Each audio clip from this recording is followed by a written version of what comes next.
This time on Legacy 4x4, we're turning some full doors into half doors, and we're gonna do it and not mess it up, hopefully.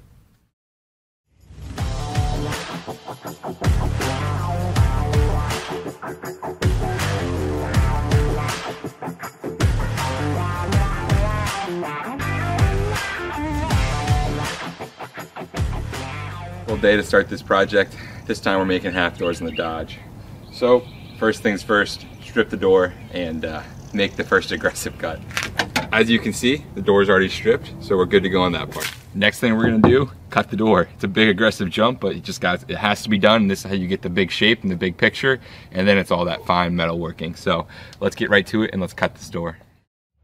All right, so obviously chopping through doors isn't the most easy thing. They're not meant to be chopped in half, so you get a bunch of little snags in the metal where it's like pinch welded or flat welded, or manufacturing just has like 3 layers of metal right there you gotta cut through. So it's something you just figure out, but it's not the end of the world.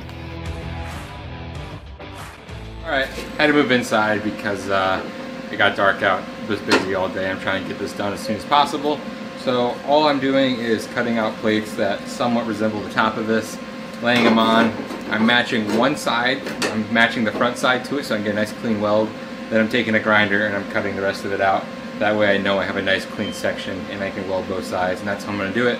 So I'll probably piecemeal everything together and then start going over with the grinder and the flap disc, get everything flat, and then I'll progress through there. But I'm probably gonna piecemeal it together and get the rough shape first, and then slowly build until it's a final product like the other side. So let's get to it. At the end of the day, it's a really simple process. It's just cutting the sheet metal, laying it on top, cutting it again to get a perfect fit, welding it, grinding it, welding the holes that you missed if you had a little bit of gaps you had to fill. But it gets the job done over time, and if you trust the process, the end product is exactly what you want it to be.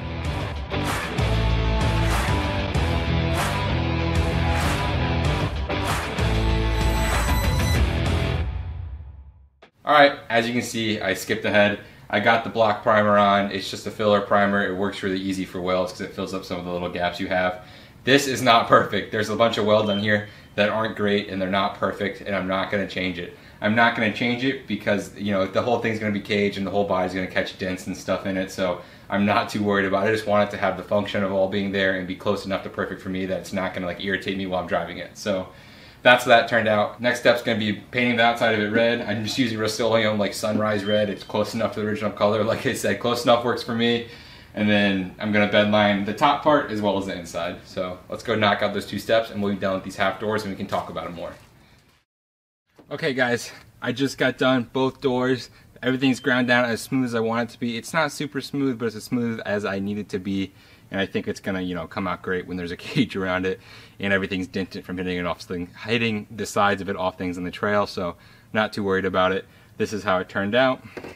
Some of these lines aren't perfect. I could have spent more time block sanding and trying to get the paint line smooth and the weld line smooth, but I just don't care.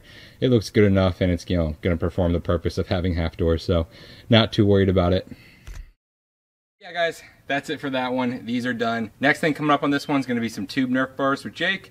And then those are going to lead into a roll cage that's going to mount off those Nerf bars in the frame.